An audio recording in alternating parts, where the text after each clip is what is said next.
जय श्री राधे राधे। ममता मिश्रा के YouTube channel पे सभी भाई बहनों को मेरा दिल से स्वागत है। आइए छठ की एक बहुत सुंदर बहुत प्यारी गीत गाते हैं। देखो छठ मैया सबको कैसी आशीर्वाद देती हैं। जय श्री राधे राधे। बहुत प्यारा बहुत सुंदर छठ मैया सबकी मनोकामना पूरी करते हैं। आइए गाना के माध्यम से सुनते हैं। मेरा गाना अच्छा लगे तो खूब ढेर सारा पूरा गाना फुल वॉच करके ना, और सबसे हाथ जोड़ के विनती है मेरा वीडियो मेरा गाना देखिए और इसको आगे बढ़ाइए। आप सबके प्यार दुलार की बहुत जरूरत हमें। जय श्री राधे राधे।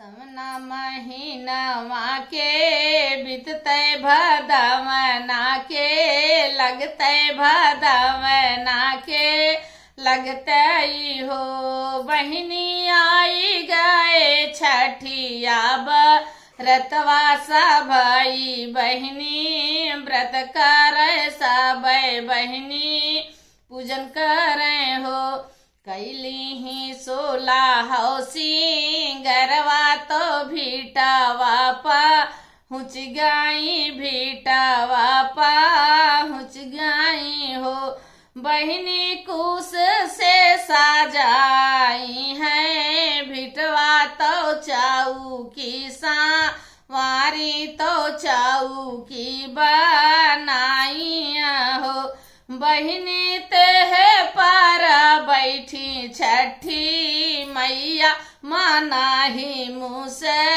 काई मनाही मुसे काइया हो बहिनी तेह पर बैठी छठी मैया मनाही मुसे कानी मनाही मुसे कानिया हो तुही मोरे सेवका से सेवका तुही ने सब सेवकाऊ हो सेवका जावा नहीं मागना तुही मगब्याऊ हाई हामा देवई उहाई हामा देवई हो केहू साखी मागाई दूधवा तो केहू सखी पुतवा तो केहू सखी पुतवाऊ हो बहिनी सब